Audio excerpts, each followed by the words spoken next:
Good morning, Lou Ann Hammond, Driving the Nation. Two questions.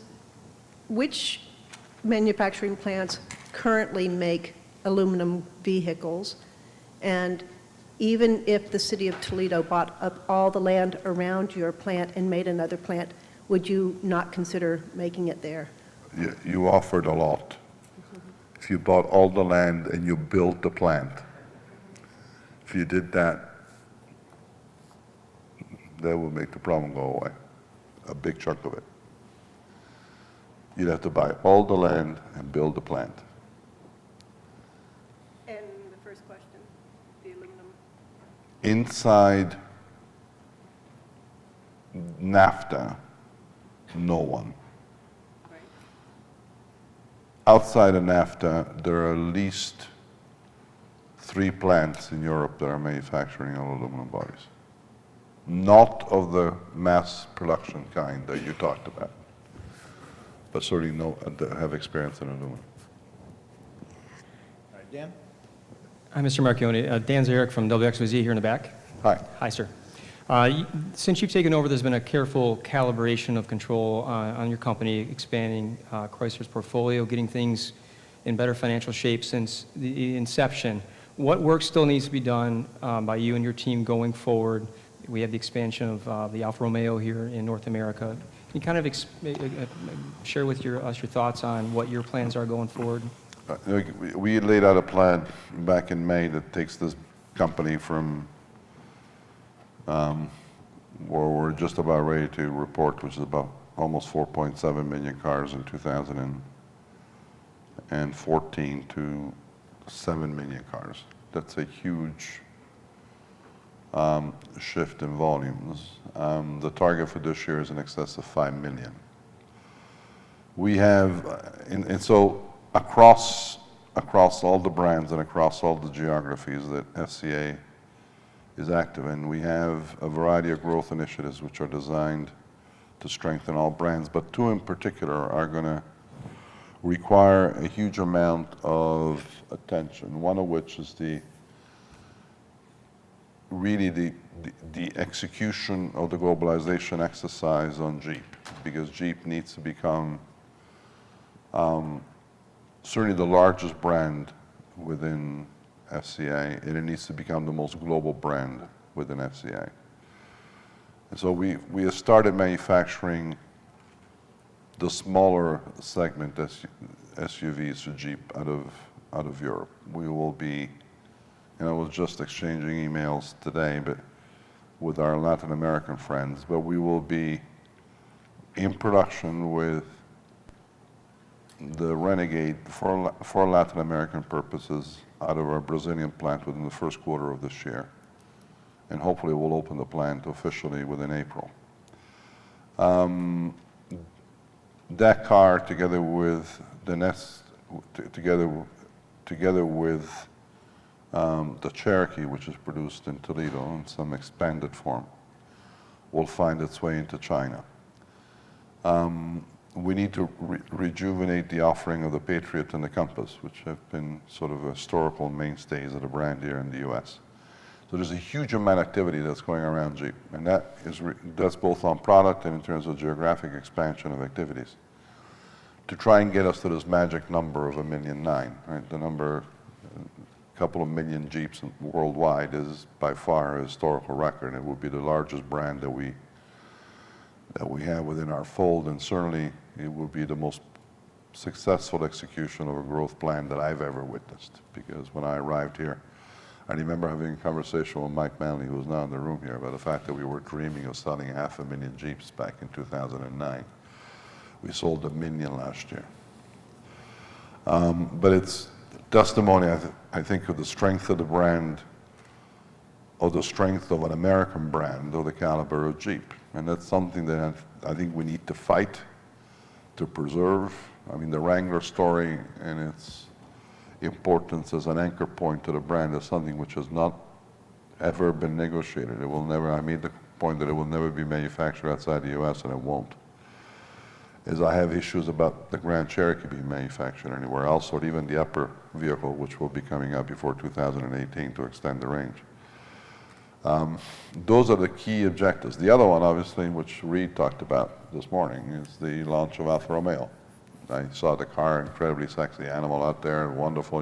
We only make 3,000 a year, right? I mean, that's not going to move the needle to get to 7 million. So there's a whole series of product introductions that are being planned for Alfa over the next 4 years, which will consume both capital and time, but we need to sell about 400,000 cars by the end of 2018. So those remain the key objectives going forward.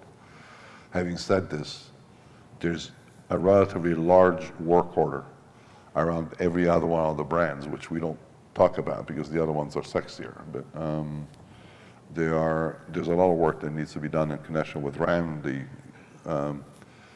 universalization of Chrysler is really as the mass market brand here, and the completion of the work that has been started on Dodge to turn it into the sports car end of our offering in an aftermarket. So all these things are, these are all the pots that are brewing right now. I think we can't burn any.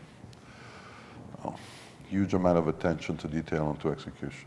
The plan is laid out. We're not going to change it. Right here.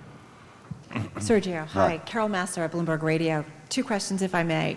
Oil and gasoline prices. Do you see this as very temporary or having kind of any lasting impact on strategy at your firm in terms of development? Secondly, Ferrari and the IPO and building that into a bigger brand. There's been talk of hotels and clubs. I'm just curious what your expectations are for that. On the first issue, I think the relevance of oil, I think oil prices become very negative for us when you start talking about insane numbers. Like if you start talking about $10 to $15 a gallon oil, we start getting very, very concerned, and you'll see incredibly apoplectic reactions by most car makers to a reality like that. I think people have overestimated the impact of cheap oil on the current development of the portfolio, because what is really driving portfolio development in the U.S. now is compliance with regulatory standards in terms of CO2 emissions. So as much as I think the public is naturally favoring the larger vehicles because of the fact that gas is cheap, or relatively cheap, we have an obligation to try and bring technology to allow that portion of the fleet to continue to comply with EPA requirements. It is the consequence of all this is that if effectively these oil prices continue at these levels, and we continue to favor the larger vehicles in the fleet, we're going to end up pushing technology into these vehicles to make them compliant at a much faster rate than any of us had thought. If that effectively happens, it will shift the economics of the vehicles because they'll become more expensive. Do you think that will happen? So, I've never been a good forecaster of oil prices, and I shouldn't start now at my age. It's possible, but I think we're ready to comply. The only thing we really need to find out is, I think if you asked all the other car makers in this venue here, I think they'll all tell you they'll be able to play. So whatever happens, we'll play. And Ferrari? Before I start giving you specifics, as we start doing clubs and hotels and stuff, I think that there's a piece of the luxury brand story that needs to be filled out. I caution people from extrapolating too much from this luxury goods story into what I consider to be a very democratic distribution of Ferrari into the marketplace. What has made Ferrari unique, apart from its history, which is unrivaled, I mean, it just in the automotive space, is the fact that it's maintained its emphasis on exclusivity right throughout its life. Certainly since I've been involved with the business since 2004, we have, even at the time of the crisis in 2007 and 2008, we have shown incredible restraint in terms of reducing production volumes to ensure that we would not sell one more car than the market demanded. And so when the U.S. market effectively dried up as a result of the financial crisis, we choked the numbers right back. And we are now obviously at the other end of the spectrum because the markets are coming back and there's additional appetite for that price class of vehicles. But We need to be very careful that we don't create too much of a democratic view of Ferrari. Ferrari needs to continue to be an aspirational, exclusive brand, and everything that it does, and it will extend beyond cars, needs to be faithful to those criteria. So a very careful development of the brand that reflects the exclusive nature of its offerings. We'll take the two in the back and then up front. Okay, go ahead, Betty. Mr. Marchionne, Magda Gebrselassie with CBC News in Windsor. Earlier you said you're trying to work out the economics on whether or not Windsor will make an SUV. Can I ask, have you... CUV. Sorry? A CUV. Yes. Have you restarted talks with the federal and provincial governments after pulling out last year? No. So what will it take for Windsor to make that car, that vehicle? Favorable economics in terms of demand, which the federal and provincial government cannot help on at all.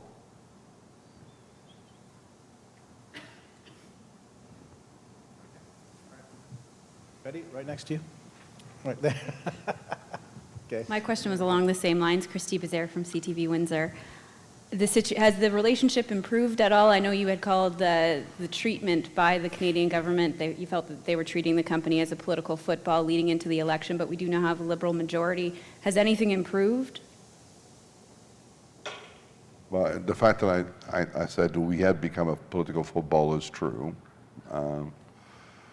And I thought, and I continue to think that it was an unfair treatment of Chrysler in the circumstances. I mean, I think the Canadians have now resolved sort of their electoral choices, and the problem has gone away. But in the interim, we have moved on with the investment.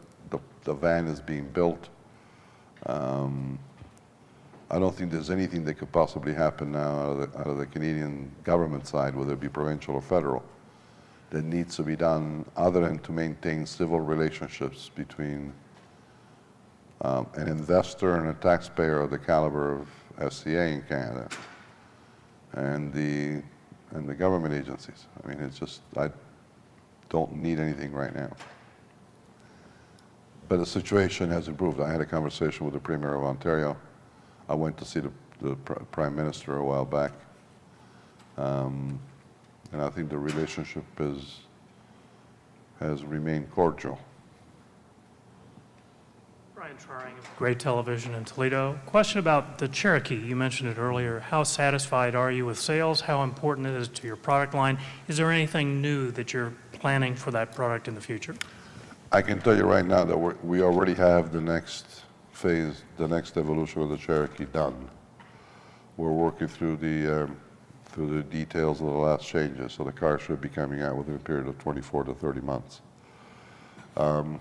Obviously, the application of the 9-speed on that vehicle, 9-speed transmission, has been a very painful application and something that, in hindsight, we should have probably applied it to a passenger car as opposed to applying it to a sophisticated and a complex a vehicle as the Cherokee. But I'm pleased with what we've done. I think it can do more. I think the next phase, the next version, the next MCA of the vehicle will outperform the current one. I think it's a better looking, better performing car than the current Cherokee. But I think you need to wait 2.5 years to get it, so buy one now.